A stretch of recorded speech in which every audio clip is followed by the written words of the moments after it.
అవకాశం కూడా ఉంది అని చెప్పి న్యాయ నిపుణులు చెబుతున్నారు. ఎందుకంటే రివ్యూ పిటిషన్ సిటీ పోలీసులు వేయబోతున్నారని కూడా సమాచారం అందుతుంది. అయితే బన్నీకి నాంపల్లి కోర్టు 14 రోజుల రిమాండ్ విధించిన సంగతి మనందరికీ తెలిసిందే.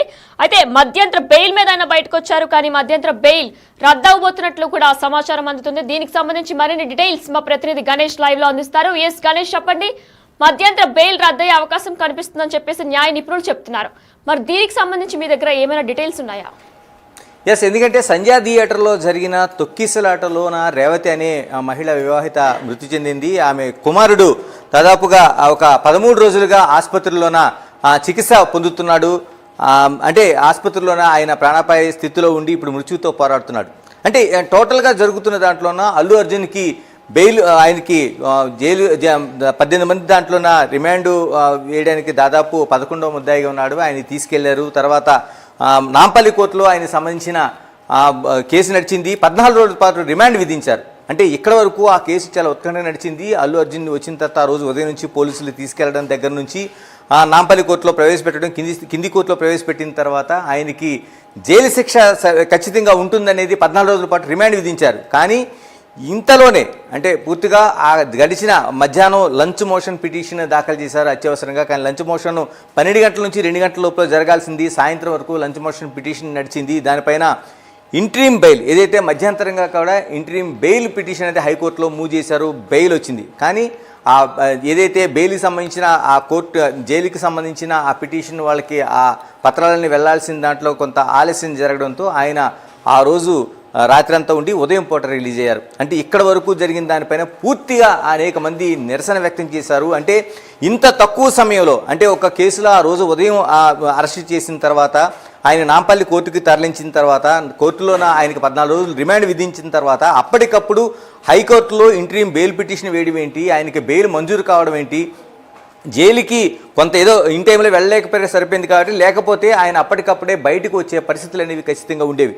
అంటే ఇక్కడే సామాన్యుడికి ఒక న్యాయం, సెలబ్రిటీకి ఒక న్యాయం అనేది సోషల్ మీడియా కాదు అనేక మంది ఇదే ప్రశ్న సంధించారు. అంటే ఒక సామాన్యుడి విషయంలో నిజంగా ఆ రోజు ఉదయం అరెస్ట్ అయితే మధ్యాహ్నం ఒక కింది స్థాయి కోర్టు ఆయనకి రిమాండ్ విధిస్తే అప్పటికప్పుడు ఇంట్రీమ్ బెయిల్ పిటిషన్ అనేది లంచ్ మోషన్లో మూవ్ అయ్యే అవకాశం ఉందనేది న్యాయ నిపుణులతో సైతం దీన్ని ప్రశ్నించారు.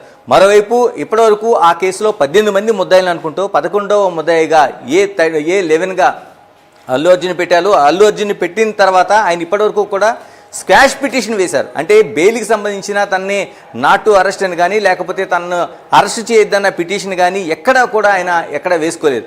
కానీ ఈ కేసు తనకు సంబంధం లేదు, అంటే జరిగిన తొక్కిసలాటకు కావచ్చు లేకపోతే మిగతా అంశాలకు తనకు ఎలాంటి సంబంధం లేదు కాబట్టి తన్ని ఈ కేసు నుంచి మినహాయించాలని స్క్వాష్ పిటిషన్ మాత్రమే ఆయన హైకోర్టులో దాఖలు చేశారు. అంటే స్క్వాష్ పిటిషన్ ఇంకా విచారణలో ఉండగానే ఇక్కడ పోలీసులు అరెస్ట్ చేశారు. అరెస్ట్ చేసి ఆయన్ని నాంపల్లి కోర్టులో ప్రవేశపెట్టారు. 14 రోజుల పాటు రిమాండ్ విధించారు.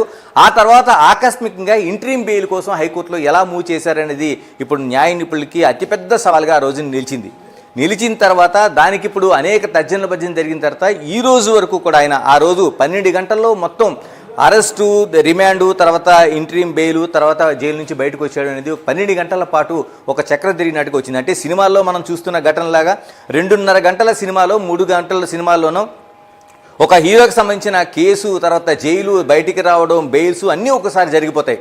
అలాగా అల్లు అర్జున్ ఏదైతే ఈ కేసు ఉందో సంజయ్ థియేటర్ కేసుకు సంబంధించి 12 గంటల్లో మొత్తం జరిగిపోయింది. దీనిపైన ఇప్పటికే అనేక చర్చలు జరిగినాయి. ఇలాంటి పరిస్థితుల మధ్య ఆయన ఇంటికి వచ్చిన తర్వాత జరిగిన హడావిడిని చాలా వరకు సోషల్ మీడియా కాదు బయట సమాజం అంతా కూడా తీవ్ర నిరసన వ్యక్తం చేసింది.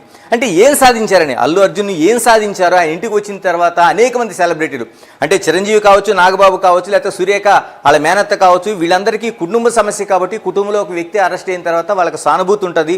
ఆ సానుభూతి తర్వాత వాళ్ళందరూ అక్కడికి వెళ్ళి పరామర్శించడం కావచ్చు, తనకు జరిగిన విషయాన్ని తెలుసుకోవడం కావచ్చు, ఇలాగన్నీ జరుగుతాయి ఒక కుటుంబంలో ఎక్కడైనా జరగాల్సిన అంశాలు. కానీ మిగతా సెలబ్రిటీలు, హీరోలు, దర్శకులు, నిర్మాతలు ఇలా మొత్తం ఓన్లీ పుష్ప 2 సినిమాకి సంబంధించి యూనిటే కాకుండా మొత్తం అందరూ కూడా అక్కడికి వెళ్ళి పరామర్శించడం అనేది చాలా వరకు అనేక చోట్ల విమర్శలకు దారితీసింది, ఒక ఆక్షేపణీయంగా మారింది. ఎందుకంటే ఒకవైపు ఒక కుటుంబం పూర్తిగా ఒక వ్యక్తిని నష్టపోయింది. రేవతి అనే వ్యక్తి అల్లు అభిమానిగా ఆ రోజు మొదటి షో బెనిఫిట్ షో చూద్దామని వెళ్తే అక్కడ ఉండే తొక్కిసలాట్లో అటు అభిమానులు కావచ్చు, లేకపోతే అల్లు అర్జున్ సంబంధించిన సెక్యూరిటీ కావచ్చు, ఆమె గెంటి వేయడం వల్ల కింద పడిపోవడం వల్ల ఈ ఘటన జరిగింది అనేది పూర్తిగా చెప్పిన తర్వాత ఆ కుటుంబంలో రేవతి అనేది ఆమె పూర్తిగా మరణించిన తర్వాత ఆ కుటుంబం అనాథగా మిగిలింది. ఎందుకంటే భాస్కర్ ఆ పిల్లల్ని ఒక చిన్న పాప తర్వాత మృత్యుతో పోరాడుతున్న శ్రీతేజ హాస్పిటల్లో దాదాపుగా 13 రోజులుగా కిమ్స్ హాస్పిటల్లో చికిత్స పొందుతున్నాడు. ఇంత జరిగిన తర్వాత ఇంత విషాదం నుండి ఒక కుటుంబం ఆ పక్కన ఉంటే కేవలం 12 గంటల్లో హైకోర్టు నుంచి ఇంట్రీమ్ బెయిల్ తీసుకుని బయటకు వచ్చిన తర్వాత అల్లు అర్జున్కి అక్కడ జరుగుతున్న పరామర్శలు కావచ్చు, ఆయన పట్ల సానుభూతి కావచ్చు, ఒక ప్రచారం కావచ్చు, ఇవన్నీ చూసిన తర్వాత మొత్తం సొసైటీ అంతా దీనిపైన ఒక చర్చ దారితీసింది. ఎందుకంటే ఇంత నష్టపోయిన కుటుంబానికి ఏమాత్రం పరామర్శ లేదు, వాళ్ళకి కేవలం డబ్బులు ఏదో ఒక 25 లక్షలు సహాయం చేస్తామని చెప్తున్నారంటే 25 లక్షలు = ఒక రేవతి మరణంలాగా చూసే పరిస్థితి ఆ సినిమా ఇండస్ట్రీ కావచ్చు, అల్లు అర్జున్ కుటుంబం కావచ్చు, ఇవన్నీ చూస్తుంటే దీన్ని ప్రత్యేకంగా సొసైటీ అంతా అబ్జర్వ్ చేసింది, దీనిపైన ఒక నిరసన వ్యక్తం చేసింది. అనేక మంది న్యాయ నిపుణులు దీనిపైన చర్చలు చేశారు. ఈ చర్చల్లోన ఇలాంటి ఇంట్రీమ్ బెయిల్ను తమ ఇప్పటికీ కూడా చూడలేదు. ఎందుకంటే చాలా వరకు డబ్బున్న వాళ్ళకి మాత్రమే ఇక్కడ చట్టం వేరు, న్యాయం జరిగే తీరు వేరు అనేది ఒక విశ్లేషణ అయితే చేశారు. చట్టం తన పని తాను చేసుకుపోతున్న తర్వాత కూడా ఇలాగా ఇంట్రీమ్ బెయిల్ రూపంలో తీసుకురావడాన్ని వాళ్ళు తప్పుపట్టారు. ఒక సామాన్యుడికి ఇలాంటి న్యాయం జరుగుతుందనేది కూడా ఒక ప్రశ్నించారు. అయితే పోలీసులు ఆ రోజున అల్లు అర్జున్కి సంబంధించి ఆ సంజయ్ థియేటర్ రావడానికి అనుమతి కోరిన తర్వాత అనుమతి ఇవ్వకపోయిన తర్వాత కూడా ఆయన రావడం, ఒక ప్రదర్శన చేయడం, ఆ థియేటర్కు ఒక షో చేయడం కోసం ఆయన వెళ్ళిన తర్వాత ఈ తొక్కిసలాట జరిగింది. థియేటర్ యాజమాన్య వైఫల్యంతో పాటు ఖచ్చితంగా హీరో అల్లు అర్జున్ అంతమంది మార్బలంతో తన అభిమానులు చాలా మందితో అక్కడ తొక్కిసలాటకి కారణమయ్యాడనేది ప్రధానమైన కారణంగా 105 కేసు అనేది నమోదు చేశారు. ఎందుకంటే ఒక వ్యక్తి ఒక హత్యకు కారకుడిగా మాత్రమే, అంటే ఆ హత్య జరగడానికి ఎంతో కొంత తన పాత్ర ఉందనేది ఇందులో పూర్తిగా నిరూపణ అయ్యే అంశం. ఇన్ని జరిగిన తర్వాత బెయిల్లో వచ్చిన తర్వాత ఇప్పుడు ప్రధానంగా చర్చ జరుగుతుంది. ఈ ఇంట్రీమ్ బెయిల్ అనేది హైకోర్టులో వేసిన దాన్ని రద్దు చేసేది ఎలాగనేది. ఇప్పుడు ఖచ్చితంగా అటువైపే పోలీసులు, హైదరాబాద్ సిటీ పోలీసులు ఆలోచన చేస్తున్నారు. ఆలోచనలో భాగంగా ఈ పిటిషన్ అంటే ఏదైతే ఇచ్చారో దీనిపైన రివ్యూ పిటిషన్ కోరే అవకాశాన్ని ఇప్పుడు వాళ్ళు కన్ఫర్మ్ చేస్తున్నారు. ఎందుకంటే హైకోర్టులో వచ్చిన ఆ బెయిల్ పిటిషన్ని ఖచ్చితంగా రద్దు చేయాలని సుప్రీంకోర్టుకి వెళ్ళబోతున్నారు. దీనికి కూడా చిన్న ప్రాసెస్ నడుస్తోంది. ఈ ప్రాసెస్లో ఏంటంటే ఏదైతే సిటీ పోలీసు ఉన్నారో సిటీ పోలీస్కి అటు ప్రభుత్వం నుంచి అనుమతి రావాల్సి ఉంది, ప్రభుత్వం నుంచి అన్ని క్లియరెన్స్లు కూడా. ఎందుకంటే ఒకవైపు అనేక మంది సోషల్ మీడియా కావచ్చు, ఇతర బయట ఉండే సొసైటీ ప్రజలు కావచ్చు, ఆ రేవతి కుటుంబానికి అన్యాయం జరిగింది అనేది కూడా అనేక బాధను వ్యక్తం చేస్తున్నారు. ఇటువైపు సంబరాలు చేసుకుంటున్న అల్లు అర్జున్ కుటుంబాన్ని చూస్తున్నారు. కాబట్టి ప్రభుత్వం ఖచ్చితంగా బాధిత కుటుంబం వైపే ఉంటుంది. కాబట్టి ఖచ్చితంగా ఈ పిటిషన్కి ఏదైతే పోలీసులు అనుమతి కోరుతున్నారో దాన్ని ప్రభుత్వం ఇచ్చే అవకాశం కనిపిస్తోంది.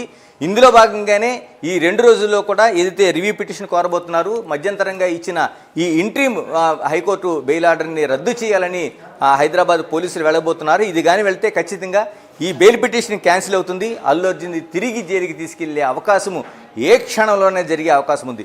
దీనిపైన ఇప్పటికే న్యాయ నిపుణులు అనేక మంది నిరసన వ్యక్తం చేస్తున్నారు. ఆ రోజున ఎన్ని కోట్ల రూపాయలు చేతులు మారితే కానీ ఈ రోజున ఆ విధంగా బెయిల్ పిటిషన్ వెళ్లాల్సిన అవసరం ఉంది. ఎందుకంటే చట్టం దాన్ని అమలు చేసుకోవాల్సిన తీరు న్యాయ రూపంలో వెళ్ళాలంటే అనేక మంది లాయర్లు ఉండాలి. ఒకవైపు అప్పటికప్పుడు ఇంట్రీమ్ పిటిషన్ దాఖలు చేయడంతో పాటు ఆ బెయిల్ ఆర్డర్లు అంటే లంచ్ మోషన్ 1 నుంచి 2 గంటలు జరగాల్సింది సాయంత్రం 5 గంటల వరకు జరిగింది. అక్కడి నుంచి హైకోర్టు ఆదేశాలను తీసుకుని జైలుకి వెళ్ళడం, జైల్లో సబ్మిట్ చేయడం, ఆ రోజు ఉదయానికి 6 గంటల తర్వాత 1 నిమిషం కూడా ఆలస్యం లేకుండా వాళ్ళని విడుదల చేయడం అనేది చూస్తే ఈ ప్రాసెస్ అంతా చూసిన తర్వాత ఖచ్చితంగా ప్రజలు అనేక మంది న్యాయం నువ్వు ఎక్కడున్నావు